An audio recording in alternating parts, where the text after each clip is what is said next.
Hi friends, welcome to knowledge view point. LDC এক্সামে 2025-এর notification publish করলো বিওপির পক্ষ থেকে।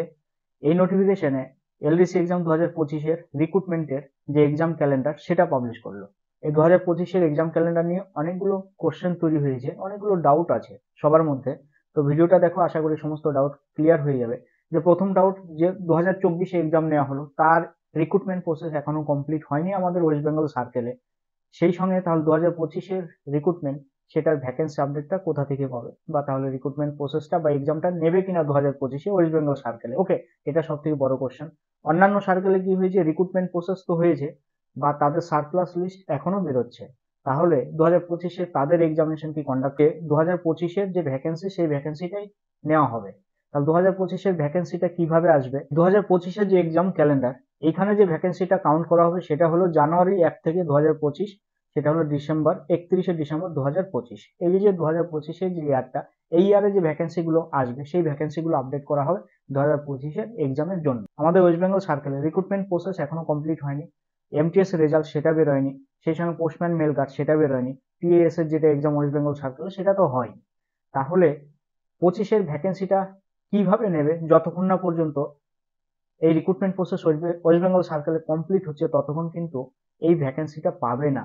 যে ভ্যাকেন্সিটা আপডেট হয়ে গেছে অলরেডি, সেই ভ্যাকেন্সিটা সেখানে কাউন্ট হবে 2024-এর এক্সামে। 2024-এর এক্সাম রিক্রুটমেন্ট দেওয়ার পরে যে ভ্যাকেন্সিগুলো পড়ে থাকবে সেই ভ্যাকেন্সিগুলো 2025-এর এক্সাম ইয়ারে কাউন্ট করা হবে। ওকে, তো অন্যান্য সার্কেলে যেহেতু রিক্রুটমেন্ট প্রসেস অনেকটা এগিয়ে গেছে, তো তাদের ক্ষেত্রে সম্ভাবনা আছে, যথেষ্ট পরিমাণে সম্ভাবনা আছে তাদের ক্ষেত্রে বা তাদের সার্কেল এক্সাম কন্ডাক্ট করার। কেননা 2024-এর যে ভ্যাকেন্সি সেটাই কিন্তু আপডেট করা হচ্ছে 2024-এর রিক্রুটমেন্টের জন্য। তাহলে 2025-এ পুরোপুরি একটা বছরের যে ভ্যাকেন্সি তারা কিন্তু হাতে পেয়ে যাচ্ছে। ফার্দার 2025-এর যে এক্সামিনেশন যে ক্যালেন্ডার বেরোলো, দুঃখের কথা এবং সবথেকে প্যাথেটিক যে বিষয়টা সেটা হয়েছে ওয়েস্ট বেঙ্গল সার্কেলের ক্ষেত্রে, যেটার দুঃখ কষ্ট বোঝানোর মতো জায়গা কোথাও নেই। তো যারা ক্যান্ডিডেট, যারা পরীক্ষার্থী অলরেডি বসেছে ওএলডিসি এক্সামে, শুধুমাত্র তারা বুঝতে পারছো যে কষ্টটা কতখানি, বেদনাটা কতখানি। যে সার্ভিস ইয়ার একটা লস হয়েছে, সেই সঙ্গে ইনক্রিমেন্ট সেটাও লস হতে চললো। 2025-এর নোটিফিকেশন এলো, সেই এক্সামটা কিভাবে হবে, কিভাবে কন্ডাক্ট হবে, সেখানে তোমরা বুঝতে পারবে কিনা বা তার ক্রাইটেরিয়া কি থাকতে পারে, সেখানে বড় একটা কোশ্চেন মার্ক হয়ে দাঁড়াচ্ছে, যেহেতু রিক্রুটমেন্ট প্রসেসটা কমপ্লিট হয়নি। তাহলে আমাদের ওয়েস্ট বেঙ্গল সার্কেলে দেখা গেছে যে পোস্টম্যান মেলগার্ডের যে ভ্যাকেন্সি, একটা হিউজ ভ্যাকেন্সি পড়ে থাকছে। 2400 প্লাস ভ্যাকেন্সি ছিল, মাত্র 360 জন বেস্ট এক্সামে বসেছিল, মানে 2000 প্লাস ভ্যাকেন্সি পোস্টম্যান মেলগার্ডে কিন্তু থেকে যাচ্ছে। তাহলে 2025-এর যে এক্সাম ক্যালেন্ডার, সেখানে পোস্টম্যান মেলগার্ডের এক্সামিনেশনটা হওয়ার কিন্তু গুরুত্বপূর্ণ সম্ভাবনা বা একটা প্রবলতর যে সম্ভাবনা সেটা কিন্তু থেকে যাচ্ছে ওয়েস্ট বেঙ্গল সার্কেলের ক্ষেত্রে। কোন পোস্টের জন্য এক্সামিনেশনটা হতে পারে, সেটা হলো পোস্টম্যান মেল গার্ড। তার কারণে এখানে হিউজ ভ্যাকেন্সি ডিপার্টমেন্টে ফাঁকা থেকে যাচ্ছে।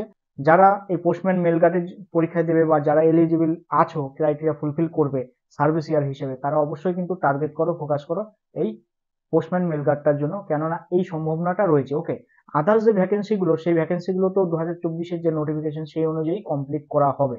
এই নতুন নোটিফিকেশনটা সেটা কিন্তু একটা গতি দেবে, যে যেটা পেন্ডিং হয়ে আছে 24-এর রিক্রুটমেন্ট প্রসেসটা, এখনো পর্যন্ত রেজাল্ট আসতে দেরি হচ্ছে।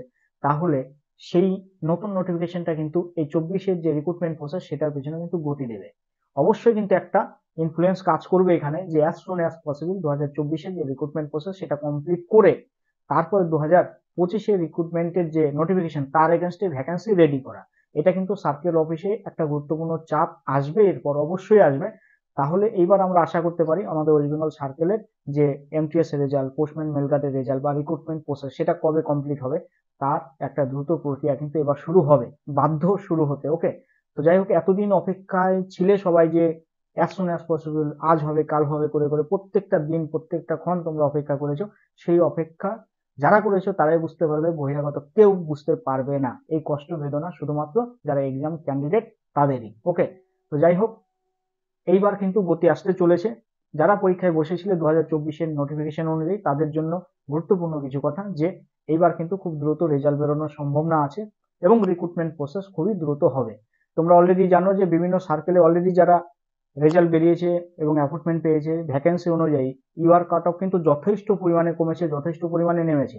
আমাদের ওয়েস্ট বেঙ্গল সার্কেলে কোশ্চেন পেপারটা ছিল যথেষ্ট রকমের, মানে খারাপ বলা চলে, যথেষ্ট রকমের খারাপ কোশ্চেন ছিল। তাহলে সেক্ষেত্রে 10টা কোশ্চেন ডিলিট হয়েছে ইতিমধ্যে। তাহলে সেক্ষেত্রে যে cut off, UR cut off, সেটা যথেষ্ট পরিমাণে নামবে এবং 60-এর নিচে আসবে, এটা বলাই চলে। হ্যাঁ, কোনো চিন্তা নেই, মোটামুটি 50-এর উপরে বা 50-এর আশেপাশে যত ক্যান্ডিডেট আছো বা ক্যারি করছো নাম্বার, অবশ্যই তাদের এই এমটিএস এর জন্য অবশ্যই সিলেক্টেড হয়ে যাবে, এটা নিশ্চিন্তে থাকো যে কাট অফ কিন্তু কমছে। ওকে, 2025-এ যে এক্সাম ক্যালেন্ডার বেরিয়েছে, এক্সাম হবে কিনা সেখানেও কিন্তু একটা বড় রকমের কোশ্চেন মার্ক। নোটিফিকেশন বেরিয়েছে মানেই যে এক্সাম হবে সেটা কিন্তু নয়, নোটিফিকেশন দিল্লি থেকে সেটা বেরোতেই পারে। এবার দায়িত্ব সার্কেল অফিসের ভ্যাকেন্সি অনুযায়ী রিক্রুটমেন্ট নেওয়া বা এক্সাম কন্ডাক্ট করা। ভ্যাকেন্সি যদি সাফিসিয়েন্ট থাকে তাহলে এক্সাম কন্ডাক্ট করবে সার্কেল অফিসের পক্ষ থেকে, যদি ভ্যাকেন্সি সাফিসিয়েন্ট না থাকে তাহলে এক্সাম কন্ডাক্ট করা হবে না। ওকে, এটা সম্পূর্ণ এবার ডিপেন্ড করছে সার্কেল অফিসের উপর, তাদের ভ্যাকেন্সি ওপর।